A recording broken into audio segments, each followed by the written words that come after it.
السلام علیکم ورحمۃ اللہ وبرکاتہ۔ الحمد للہ نحمده ونستعینه ونستغفره ونعوذ باللہ من شرور انفسنا ومن سیئات اعمالنا،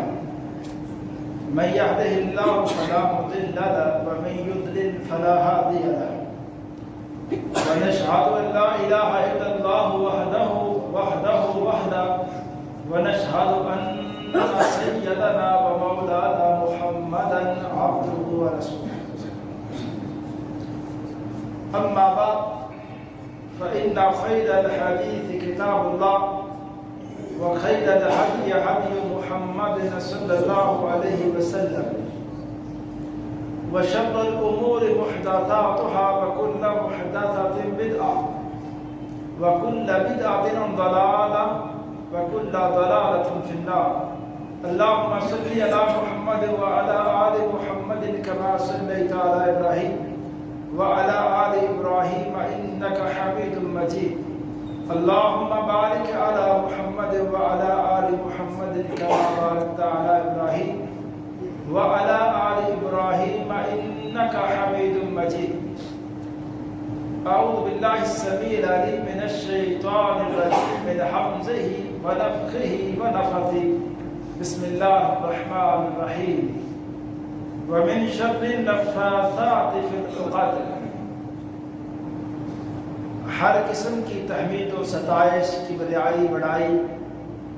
اللہ وحدہ لا شریک کی ذات کے لیے، اور اللہ تعالیٰ کی حمد و ثنا کے بعد بے شمار لاتعداد انگن درود السلام امام الانبیاء امام الحرمین سید الثقلین جد الحسن والحسین جناب محمد رسول اللہ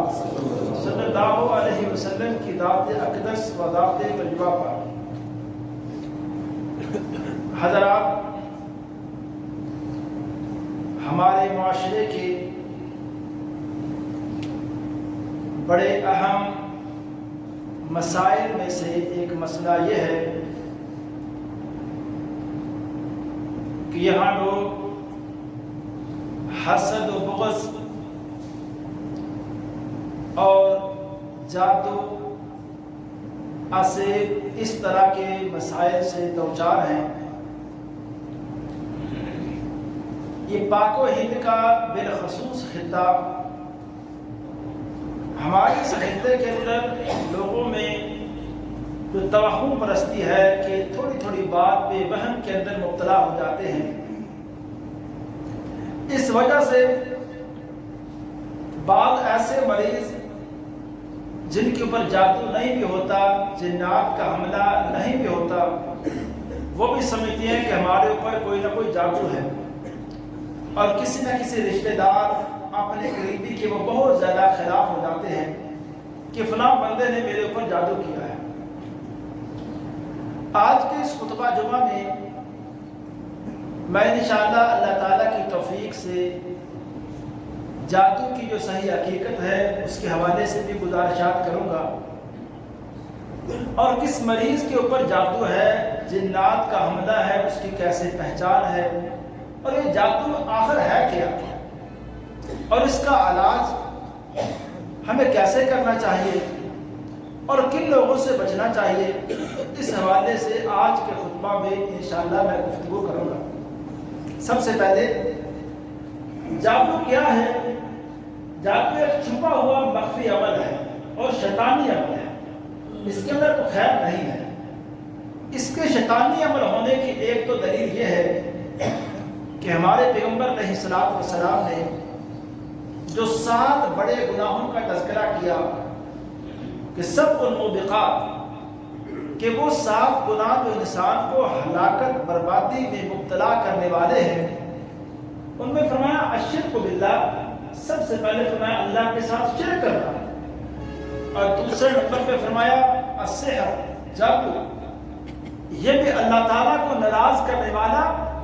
اور انسان کو بربادی میں مبتلا کرنے والا ہے۔ اور جادو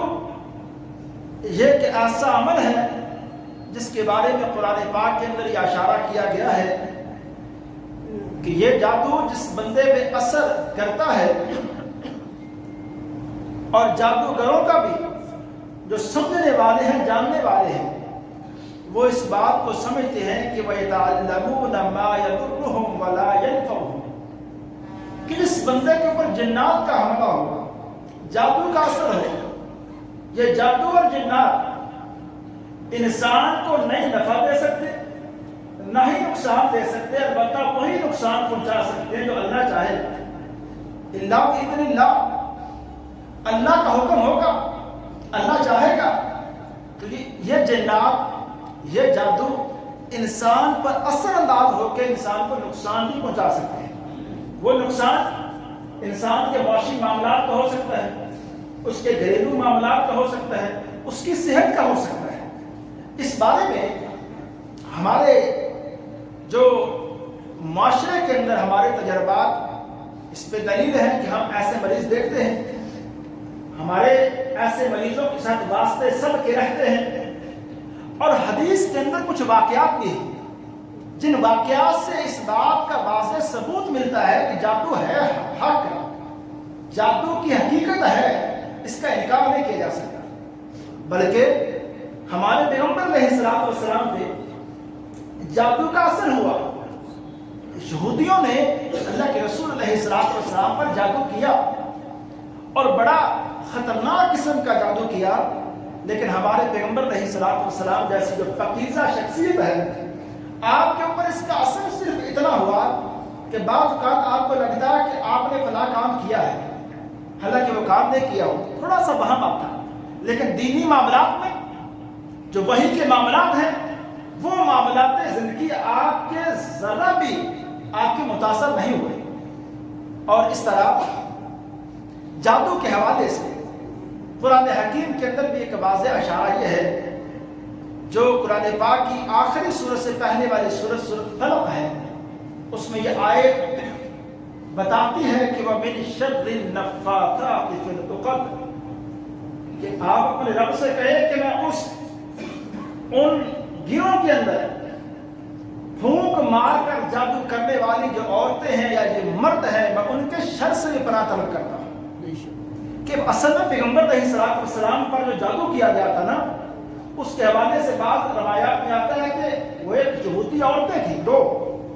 یہودی عورتوں نے جو پیغمبر علیہ الصلوۃ والسلام کے بال مبارک لے کر ان کی گریں لگا کے اس پہ جادو کیا گیا تھا۔ تو آج بھی جادو کی صورتیں یہی ہیں، وہی گرہ لگا کر، وہی یہ جو مجسمے ٹائپ بنا کر ہوئی کے اس کے اندر جادو، اس کی حقیقت سے بالکل انکار نہیں کیا جا سکتا۔ اور پیغمبر علیہ الصلوۃ والسلام نے ان جنات اور شیاطین کے حوالے سے اور ان کے شر سے بچنے کے لیے آپ نے بڑے اچھے وظائف ایسے بیان کیے کہ اگر انسان کا توکل ہو اور بھروسہ ہو اور انسان اللہ تعالیٰ کے حوالے سے مضبوط عقیدہ رکھنے والا ہو تو انسان کو یہ چیزیں پریشان نہیں کر سکتا، اور انسان ان سے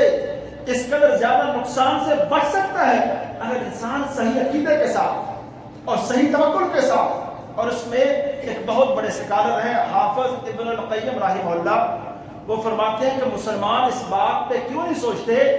یہ قرآن پاک پہاڑوں کے اوپر پیش کیا گیا، پہاڑوں نے کہا نہ ہم یہ جو قرآن ہم اس کو نہیں اٹھا سکتے، اس کی باتوں کو، اس کے مضمون کے جو بوجھ اس کو نہیں اٹھا سکتے۔ ابن القیم رحمۃ اللہ فرماتے ہیں کیسے ہو سکتا ہے کہ ایک مریض کے اوپر یہ قرآن پاک پڑھا جائے اور وہاں جنات و شیاطین رہ جائیں، ایسے ہو ہی نہیں سکتا اگر ایک بندہ صحیح یقین کے ساتھ اور صحیح جو اس کے جو تقاضے، جو مسائل، جو اس کے آداب ہیں ان کو ملحوظ خاطر رکھ کر اگر اس کا دم کیا جائے تو ہو ہی نہیں سکتا کہ انسان میں جادو یا جنات کا اثر رہ جائے۔ اب ایک بات میں یہ کہنا چاہتا ہوں، یہ جادوگر لوگ ہوتے ہیں جو لوگ یہ کام کرتے ہیں۔ مثلا اگر آپ دیکھتے ہیں نا، کوئی بندہ دھونی دے کر علاج کرتا ہے اور کپڑے کے مریض سے، جو مریض ہے بندہ، اس سے کپڑا منگواتا ہے، اس کے کپڑوں کا ٹکڑے منگواتا ہے، اس کے بال منگواتا ہے، بکرے کی سری منگواتا ہے، گوشت کا مطالبہ کرتا ہے، یہ ساری وہ علامتیں ہیں جو ایک جادوگر بندے کی ہیں۔ آپ اس کو روحانی معالج آپ کبھی بھی نہ سمجھے وہ کبھی بھی مسلمانوں کے قریب نہیں ہوتا۔ جادوگر لوگ، اور اس میں ایک سوال کا میں یہاں جواب دینا چاہتا ہوں، لوگوں میں عام ایک بات ہے، بعض لوگ کہتے ہیں میں نے جنات قابو کر رکھے ہیں، اور بعض لوگ کہتے ہیں کہ یہ بوتل کے اندر میں نے جن قابو کیا ہوا ہے۔ حالانکہ یہ بات بڑی واضح ہے، جنات کو انہوں نے قابو نہیں کیا ہوتا، بلکہ جنات نے ان عاملوں کو قابو میں لیا ہوتا ہے۔ یہ جنات ان سے کام کرواتے ہیں، اور آپ سوچ بھی نہیں سکتے یہ جو لوگ داڑھی رکھتے پگڑیاں پہن کے یہ جو لوگ کام کرتے ہیں نا حضرات، وہ اپنی تنہائیوں میں وہ شر بکتے ہیں، شر کہتے ہیں، شر کرتے ہیں، میں اور آپ سوچ بھی نہیں سکتے۔ جب تک یہ جنات کے کہنے پہ کفریہ کلمات نہ کہیں اور شرکیہ باتیں نہ کہیں اور شرکیہ کام نہ کریں اور اس طرح کے بڑے بڑے گناہوں کا ارتکاب نہ کریں، وہ شیاطین جن ان کی بات نہیں مانتے، ان کے مطالبات کو پورا نہیں کرتے۔ یہ لوگ عمل ان کے متحد ہوتے ہیں، یہ عملوں کے متحد جن نہیں ہوتے۔ اور ایک بوتل کے اندر جن بند کیا، وہ بندہ عقل سوچ سمجھ کی بات ہے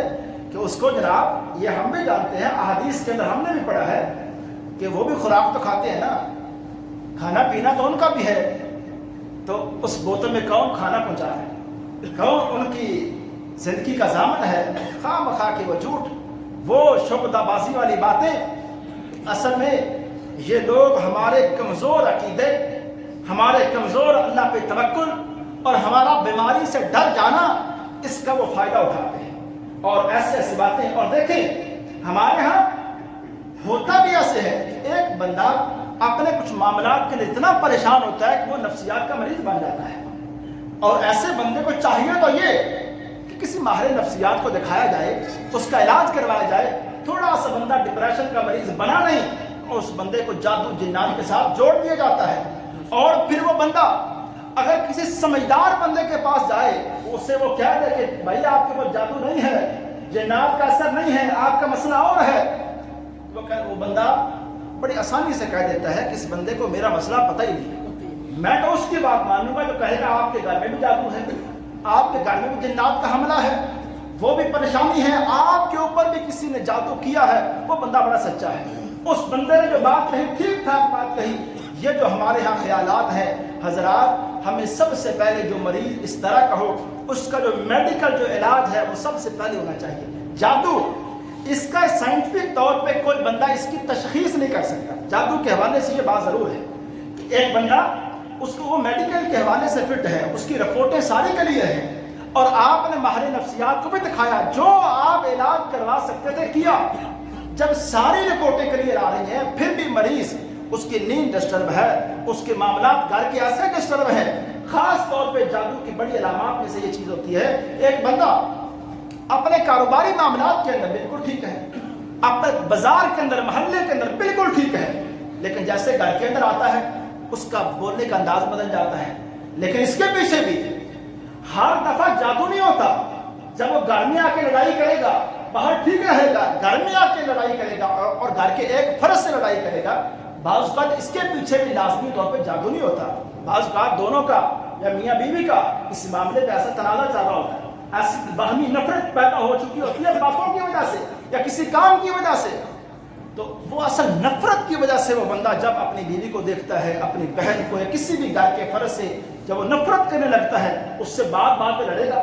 بات بات پہ غصہ کرے گا۔ کوئی بندہ اس کے اصل مسئلے کو سلجھانے کے لیے تیار نہیں ہوتا، اس کا اصل مسئلہ نہیں سنتا، بس تھوڑا سا اس طرح کا گھر میں معاملہ ہوا، ہم کہتے ہیں اس بندے پہ جادو ہو گیا ہے۔ اور یہاں یہ بات بھی میں عرض کرنا چاہتا ہوں، اللہ کے رسول علیہ السلام کے دور میں ایک واقعہ یہ پیش آیا جس سے یہ پتہ چلتا ہے کہ جادو یہ حق ضرور ہے، شیاطین کے حملے حق ضرور ہیں۔ ایک صحابی سیدنا عثمان بن ابی العاص رضی اللہ تعالیٰ عنہ، وہ فرماتے ہیں میں نماز پڑھ رہا ہوتا تو مجھے نماز کے اندر سامنے کوئی چیز دکھائی دیتی اور مجھے ایسا لگتا کہ نماز کے اندر مجھے کچھ بہکایا جا رہا ہے، میرے دھیان کو، میری سوچ کو کسی اور طرف لایا جا رہا ہے۔ میں نے اللہ کے رسول علیہ السلام سے اس بات کا تذکرہ کیا، آپ نے فرمایا، اس نے کہا اللہ کے رسول جیسے ہی نماز پڑھتا ہوں نماز کے سامنے سے مجھے کچھ چیز دکھائی دیتی ہے، واضح دکھائی نہیں دیتی، لیکن اس کی وجہ سے میں اپنی نماز کے اندر ڈسٹرب ہو جاتا ہوں۔ آپ علیہ السلام نے واضح فرمایا، سنن ابن ماجہ کی روایت، فرمایا ذاک الشیطان، فرمایا یہ تو شیطان کا حملہ ہے۔ آپ نے ساتھ پھر اس صحابی کو واضح دم کیا اور دم کر کے آپ نے فرمایا کہ یہ شیطان کا تیرے اوپر ایک حملہ، یعنی جن آپ کو تنگ کر رہا ہے۔ اس بات میں واضح کہہ رہا ہوں، کوئی شک نہیں، کوئی اس میں یعنی کوئی بندہ شکوک و شبہات کے مبتلا نہیں ہونا چاہیے۔ جنات کا حملہ بھی حق ہے، جادو انسان کے اوپر ہو جاتا ہے، یہ باتیں بھی حق ہیں، لیکن اس کا علاج اللہ کے رسول علیہ السلام نے اس طرح سے کیا۔ آپ کے اوپر جب جادو ہوا، دیکھیں مجھے اور آپ کو یہ باتیں سمجھ لینی چاہیے کہ جادو کے لیے جو وظیفہ، جو علاج اللہ تعالیٰ اور پیغمبر علیہ السلام امت کو بتائیں گے، لوگوں کو اس سے علم کریں گے، اس سے پیاری بات، اس سے پیارا وظیفہ، اس سے پیارے کلمات کسی اور کے ہو نہیں سکتے ہیں۔ تو ہمارا صرف یقین میں کمی ہوتی ہے۔ اللہ کے رسول علیہ السلام کے حوالے سے سیدہ عائشہ بیان کرتی ہے، جب آخری 2 صورتیں ہمارے پیغمبر علیہ السلام کے اوپر نازل ہو گئی، قل اعوذ برب الفلق اور قل اعوذ برب الناس، جب یہ 2 صورتیں آپ کے اوپر نازل ہوئیں، آپ ہر طرح کا جادو کا کوئی مریض، کوئی جنات کا حملہ یا کوئی بھی مسئلہ ہوتا، آپ ایسے مریض کے اوپر یہ 2 صورتیں پڑھ کے دم کرتے تھے۔ اور اللہ کے رسول علیہ السلام جب ایسی مرض کے اندر مبتلا ہوئے، آپ کو بھی یہ 2 صورتیں بطور دم بتائی گئیں، اور ان 2 صورتوں کے ذریعے اللہ کے رسول علیہ السلام کا علاج کیا گیا۔ اور آپ بھی، مجھے بھی اس بات کو اچھی طرح ذہن میں رکھنا چاہیے کہ اللہ کے رسول علیہ السلام نے فرمایا، جو بندہ سورۃ البقرہ کی آخری 2 آیات گھر میں 3 دن پڑھ دیتا ہے یا سورہ بقرہ مکمل پڑھ لیتا ہے، آپ نے فرمایا کہ اس گھر میں اگر جادو ہے، جنات کے حملے ہیں، تو ختم ہو جائیں گے۔ ہمیں اس سے بات سمجھ آتی ہے، اگر ہم کسی نئے گھر میں جاتے ہیں تو بند گھر اس کو ہم کھولتے ہیں، اس میں 3 دن تک سورہ بقرہ کی تلاوت کر لیں، ہم وہ طریقے اختیار کریں جو کتاب و سنت اللہ اور اس کے رسول علیہ السلام کی تعلیم کرتا ہے، ہم وہ طریقے نہ بنائیں، ہم ان رستوں کی طرف نہ جائیں جس سے ہمارا ایمان بھی جاتا ہے، ہمارا مال بھی جاتا ہے، ہماری بالکل وہاں بدنامی بھی ہے، عزت سب کو چلی جاتی ہے۔ ہم وہ رستے اختیار کریں جو اللہ اور اس کے رسول صلی اللہ علیہ وسلم نے بیان کیے ہیں۔ اور یہاں ایک واقعہ میں عرض کرنا چاہتا ہوں، اللہ کے رسول صلی اللہ علیہ وسلم، آپ سے ایک سوال کیا گیا۔ ہمارے ہاں ایک کنسپٹ یہ ہے کہ بعض اوقات کسی بندے کے اوپر کہتے ہیں یہ جادو ہے، لیکن یہ بڑا کالا جادو ہے، اس کا علاج جادو کے ذریعے ممکن ہے، آپ ایات نماسی پڑھ لیں، اس کے ذریعے یہ علاج نہیں ہو سکتا۔ اور اللہ کے رسول علیہ السلام سے اس حوالے سے پوچھا گیا، سئل رسول اللہ صلی اللہ علیہ وسلم عن النشرہ، آپ سے پوچھا گیا اللہ کے رسول کیا جادو کا علاج جادو کے ذریعے کیا جا سکتا ہے؟ آپ نے اس کا بڑا واضح جواب فرمایا، آپ نے فرمایا ہوا من عمل الشیطان، یہ سنن ابی داؤد کی روایت ہے، فرمایا یہ طریقہ، یہ علاج بھی شیطانی کام ہے۔ اور اللہ کے رسول صلی اللہ علیہ وسلم ایک دفعہ ایک رستے میں جا رہے تھے، وہاں ایک صحابی کہتے ہیں ایک عورت نے اللہ کے رسول علیہ السلام سے گزارش کی کہ اللہ کے رسول یہ میرا یہ بیٹا ہے، دن میں 3 دفعہ اس کے اوپر ایک شیطانی حملہ ہوتا ہے۔ آپ علیہ السلام نے اس کو دم کیا اور اس عورت سے آپ نے فرمایا کہ اے بی بی، ہم ایک سفر پہ جا رہے ہیں، واپسی میں بھی آپ نے ملاقات کرنی ہے اور اس بچے کے حوالے سے آپ نے بتانا ہے۔ اللہ کے رسول علیہ السلام نے سفر سے واپسی پر اس بچے کی جب خیریت دریافت فرمائی تو اس عورت نے کہا اللہ کے رسول علیہ السلام، جب آپ نے میرے بچے پہ دم کیا، قسم ہے اس ذات کی جس نے آپ کو مبعوث کیا ہے، اس کے بعد میرے بچے پہ کبھی حملہ نہیں ہوا ہے۔ میں یہ عرض کرنا چاہتا ہوں کہ ہمیں احادیث کے ایسے واقعات جو بالکل صحیح واقعات ہیں، اس سے یہ باتیں پتہ چلتی ہیں کہ یہ جادو اور جنات انسان کے اوپر اس کا اثر بالکل برحق ہے، اس کا انکار نہیں کیا جا سکتا ہے۔ لیکن میں یہ عرض کرنا چاہتا ہوں، آپ اگر کسی بندے کے پاس گئے ہیں علاج کی نیت سے، علاج کی غرض سے، آپ بندے کو اچھی طرح پہچانیے، آپ بندے کو اچھی طرح دیکھیے کہ یہ علاج کرنے والا اس کے حوالے سے ماہر بھی ہے۔ اگر وہ علاج کرتا اس طرح سے ہے تو شیطانی طریقے ہیں علاج کے، اس طرح میں پہلے بتا چکا ہوں۔ اگر وہ مریض کے بال منگواتا ہے، مریض کے کپڑے منگواتا ہے، یا گوشت منگواتا ہے، بکرے کی سری منگواتا ہے، دھونی دے کے علاج کرتا ہے، یہ وہ علاج کے وہ طریقے ہیں جو اللہ کے رسول صلی اللہ علیہ وسلم کے طریقے نہیں ہیں، یہ شیطانی طریقے ہیں، یہ روحانی علاج اس کو جو مرضی کو بندہ کہہ دے، یہ روحانی علاج نہیں ہے، اللہ اور اس کے رسول کا بتایا طریقہ نہیں ہے۔ اور اس بارے میں یہ بات بھی عرض کرنا چاہتا ہوں، اگر ہمیں یقین ہو، وہی توکل کی کمی ہے، وہی جب ایک انسان کسی ڈپریشن کے اندر چلا جاتا ہے نا، تو ہر بندہ اس مریض کو جادو کے ساتھ جوڑ دیتا ہے اور جنات کے حملے کے ساتھ۔ میں یہ عرض کرنا چاہتا ہوں، ہمارے یہاں اگر کسی مریض کو کہہ دیا جائے نا کہ آپ کو سانپ لڑ گیا ہے، آپ کے اوپر جادو ہے، یہ خبر ہی دراصل ایک ایسی حقیقت ہے جو بندے کو آدھا مریض کر دیتی ہے، تو وہ بندہ پریشان رہنا شروع کر دیتا ہے اور خاندانوں سے لڑ جاتے ہیں۔ لیکن اگر ایک بندے کو اس بات کا پتہ ہو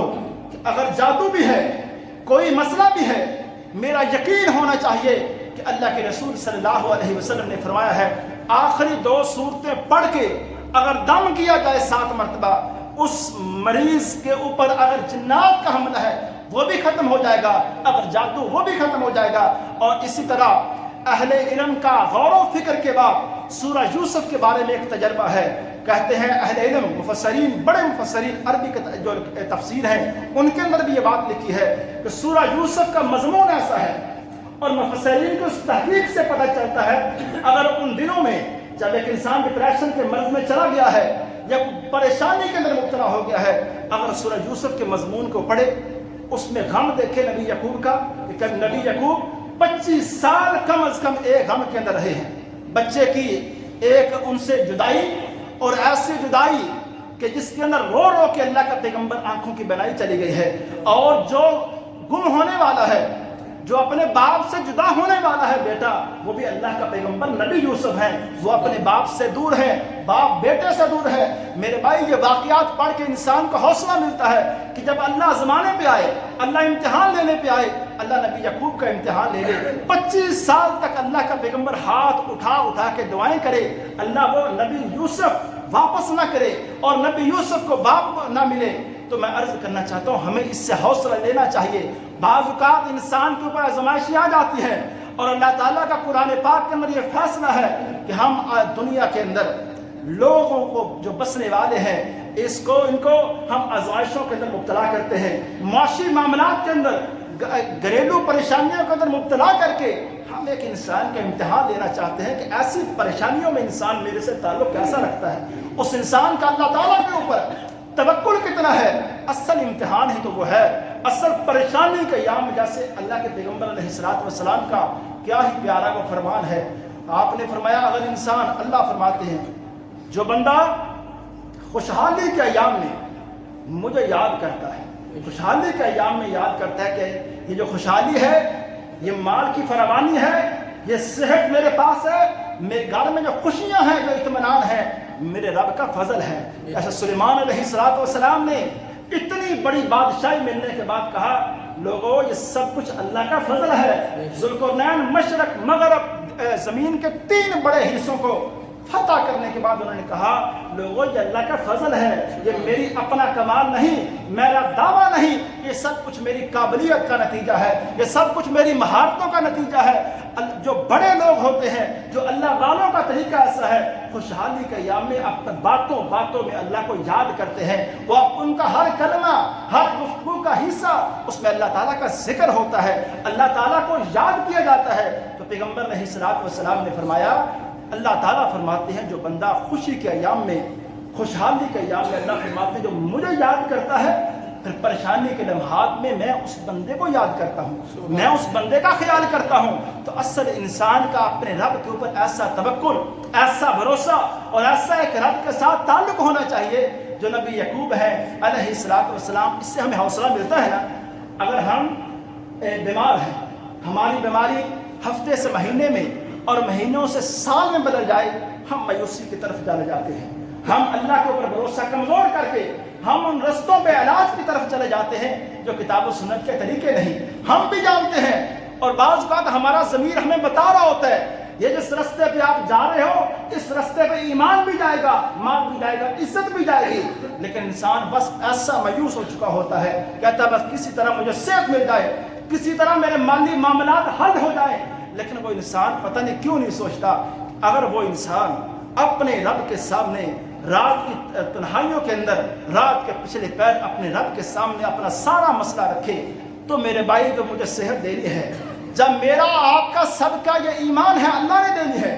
تو کیسے ہو سکتا ہے کہ میں کسی اور راستے پہ جا کے صحت لے سکتا ہوں؟ کیسے ہو سکتا ہے میں اللہ کو ناراض کر کے وہ صحت لے سکتا ہوں جب میرا آپ کا یقین کامل ہے کہ جب صحت دینی ہے میرے رب نے دینی ہے، اور جب میرے معاملات کو حل کرنا ہے میرے رب نے حل کرنا ہے. تو ہم ان معاملات میں پریشانی کے ایام میں دراصل حقیقت یہ ہے کہ جب ہم اپنے پورے یقین کے ساتھ اپنے رب کو اس وقت پکارے. بیماری ہے تو ہمارے پیغمبر علیہ الصلوۃ والسلام کی بیماری کے ایام کو یاد کریں. وہ شخصیت جو اس دنیا میں سب سے بڑھ کے میرے رب کو محبوب ہے، وہ شخصیت دیکھیں، ان کے گھروں کے حالات دیکھیں، ان کے جو گھر کے معاملات پر ہم غور کریں اور ان کی بیماری کی سختی دیکھیں. اماں جی عائشہ سے کسی نے کہا تھا کہ اماں جی فلاں بندے کی جو بیماری کی سختی ہے وہ اس قدر زیادہ ہے. اماں جی عائشہ نے کہا جب میں نے پیغمبر علیہ الصلوۃ والسلام کی بیماری کی سختی کو دیکھا ہے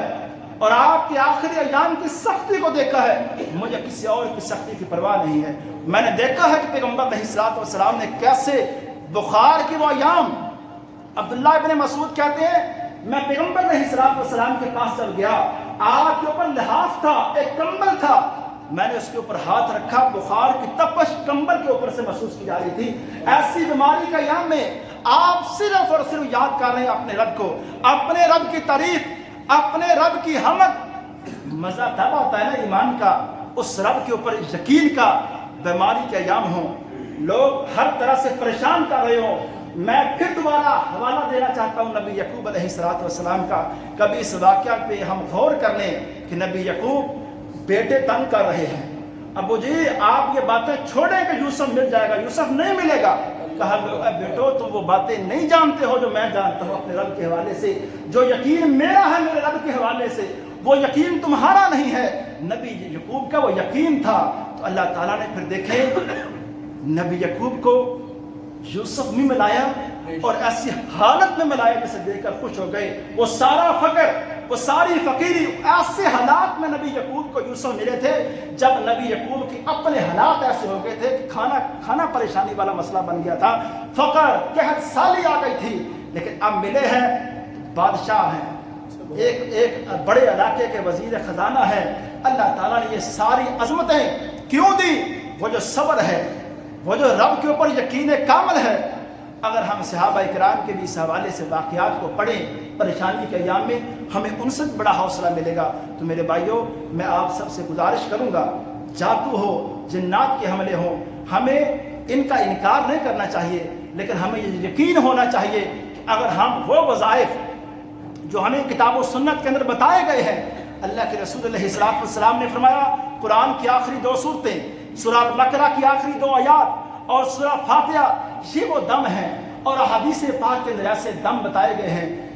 جن دموں کو، جن وظائف کو اگر ہم یقین کے ساتھ پڑھیں. اور اللہ کے رسول علیہ الصلوۃ والسلام نے کچھ چیزوں کے حوالے سے فرمایا، کلونجی کا ذکر کیا، شہد کا ذکر کیا، زمزم کا ذکر کیا. اہل علم کی تحقیق یہ ہے کہ اگر کوئی بندہ زمزم ہے اس کے گھر کے اندر، اگر اس کے اوپر دم کر کے مریض کو پلایا جائے، اس میں ڈبل شفا ہے. زمزم کی اپنی شفا ہے، دم کی اپنی شفا ہے. اسی طرح یہ وہ طریقے ہم اختیار کریں اور ایسے حالات میں وہ جو مریض ہے اور مریض کے گھر والے ہیں ایک یقین اب بڑا پکا کر لیں. وہ سمجھیں کہ اس کے اوپر جادو ہے، جنات کا حملہ ہے یا کوئی بھی پریشانی ہے، یہ اس وقت تک رہیں گی جب تک اللہ چاہے گا. اللہ جب تک چاہے گا یہ پریشانی کے معاملات رہیں گے. اور ایسے حالات میں قرآن پاک کے اندر انسان کھول کر نبی ایوب کا واقعہ پڑھ لے. نبی اللہ کے پیغمبر ہیں، نبی ایوب ہیں علیہ الصلوۃ والسلام. بیماری کے ایسے ایام دیکھے، بیماری کی ایسی شدت کو دیکھا، لیکن پھر بھی بیماری کے ایام میں رب تعالیٰ کی تعریف، رب تعالیٰ کی ایسی حمد کہ اللہ انی مسنی الضر وانت ارحم الراحمین. یہ دعا ہے نا، اہل علم کہتے ہیں قرآن پاک کی 4 دعائیں اگر ایک مریض بندہ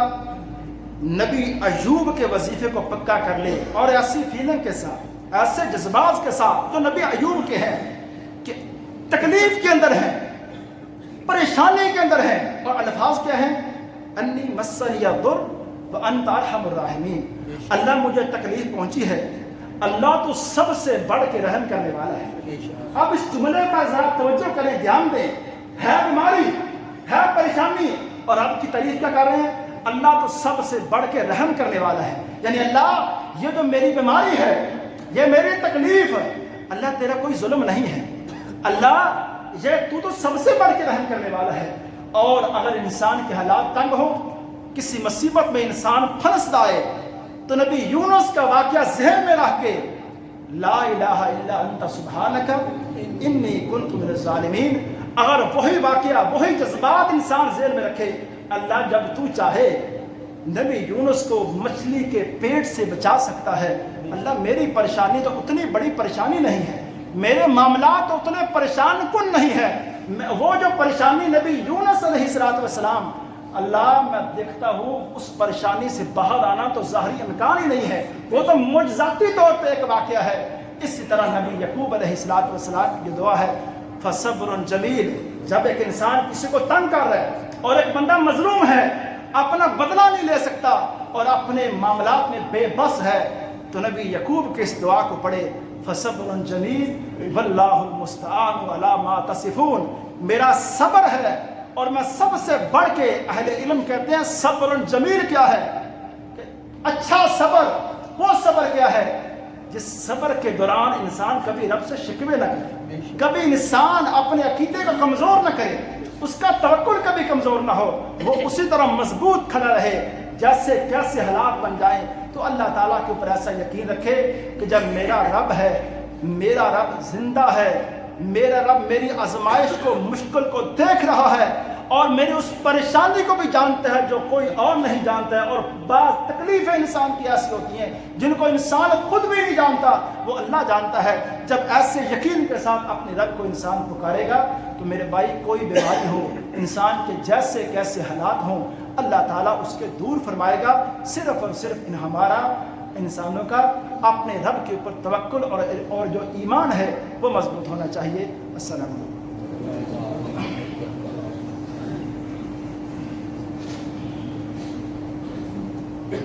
الحمدللہ نحمدہ ونصلی علی رسولہ الکریم۔ حضرات، اس دفعہ جو بجلی کا بل ہے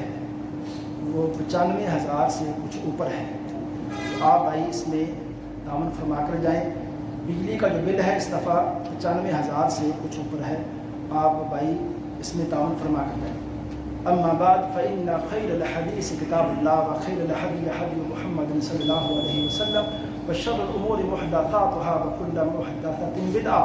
وكل بدعة ضلالة وكل ضلالة في النار۔ اللهم صل على محمد وعلى آل محمد كما صليت على إبراهيم وعلى آل إبراهيم إنك حميد مجيد۔ اللهم بارك على محمد وعلى آل محمد كما باركت على إبراهيم وعلى آل إبراهيم إنك حميد مجيد۔ ربنا آتنا في الدنيا حسنة وفي الآخرة حسنة وقنا عذاب النار۔ ربنا آتنا في الدنيا حسنة وفي الآخرة حسنة وقنا عذاب النار۔ اللهم اشف مرضانا ومرضى المسلمين، اللهم اشف مرضانا ومرضى المسلمين، اللهم إنا نسألك جنة الفردوس، اللهم أجرنا من النار، اللهم أجرنا من النار۔ سبحان ربك رب العزة عما يصفون وسلام على المرسلين والحمد لله رب العالمين۔